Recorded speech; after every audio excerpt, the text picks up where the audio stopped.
Welcome sa aking channel, English Bytes. Today, our topic is about pronoun and antecedent agreement. Pronoun is a word that is used instead of a noun. Ibig sabihin, ang pronoun ay isang salita na ginagamit sa halip ng isang pangalan. Antecedent is the noun represented by a pronoun in a sentence.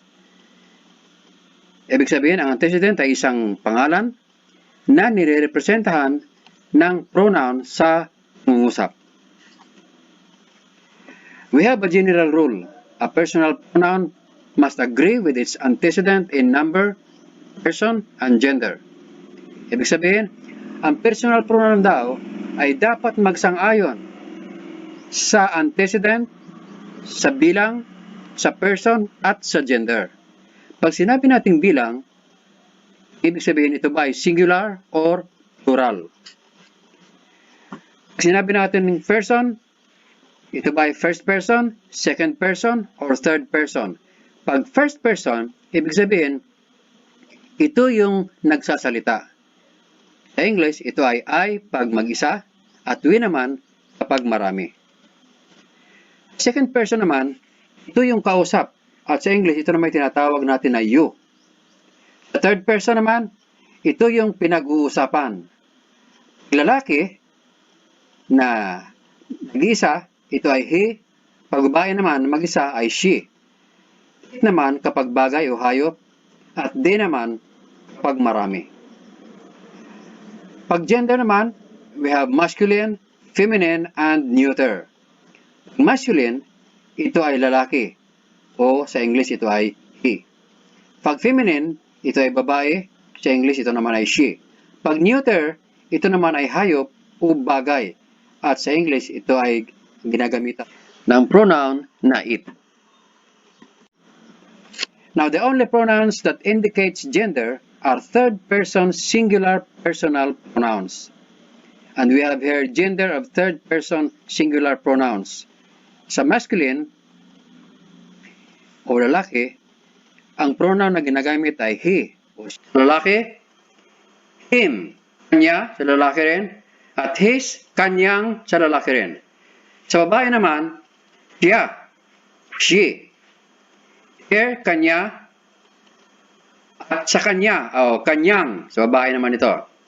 Neuter naman, ay it, at saka its. And we have here an example.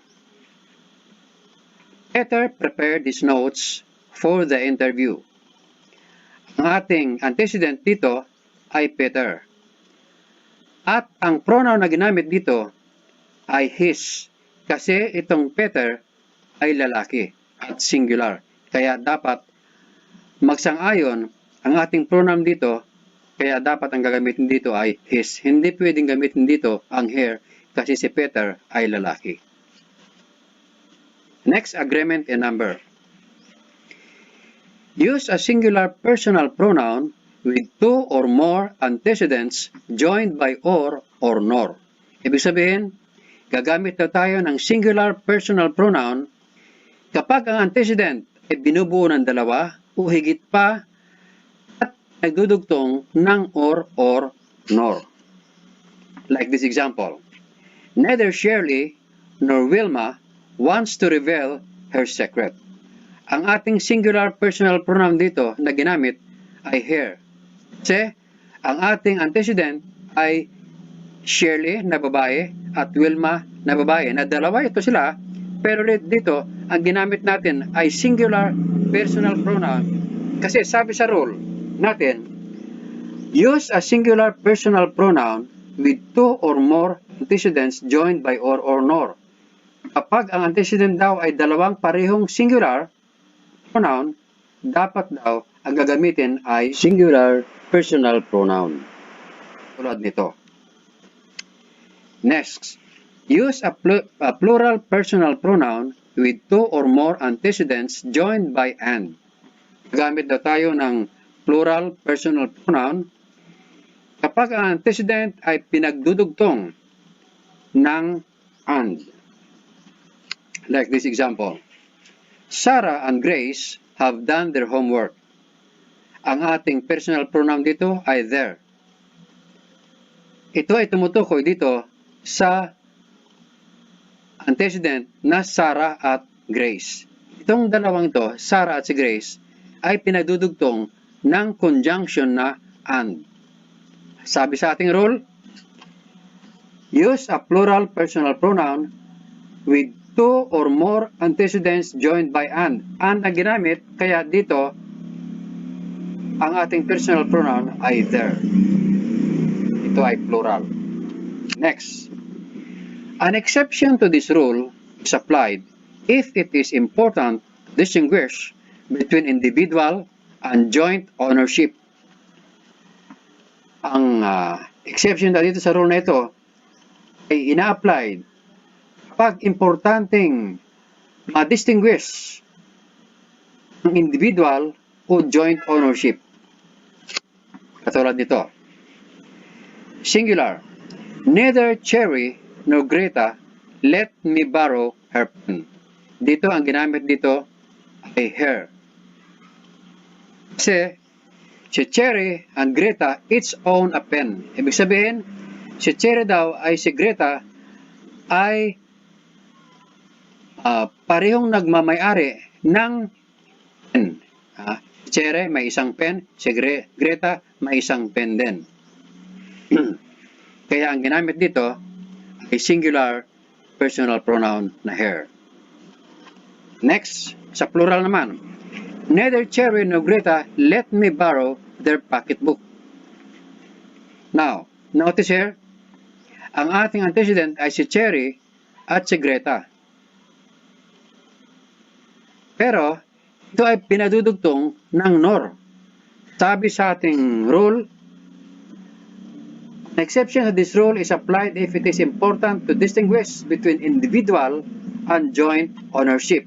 Dito, si Cherry at si Greta ay nagmamayari ng iisang pocketbook. Silang dalawa, si Cherry at si Greta, ay nagmamayari ng iisa, the same pocketbook. Kaya ang ginamit dito ay there. Notice na pareho ito sila sentence. Pero ang gamit dito ay her.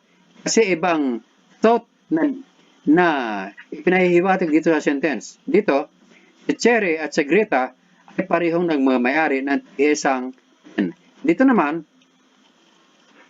si Cherry at si Greta ay nagmamayari ng iisang pocketbook.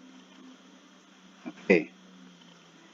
Now next, use a plural personal pronoun if any part of a compound antecedent joined by or nor is plural. Gagamit na tayo ng plural personal pronoun kapag ang alinmang bahagi ng compound antecedent ay pinagdudugtong ng or nor. Tulad nitong example na ito.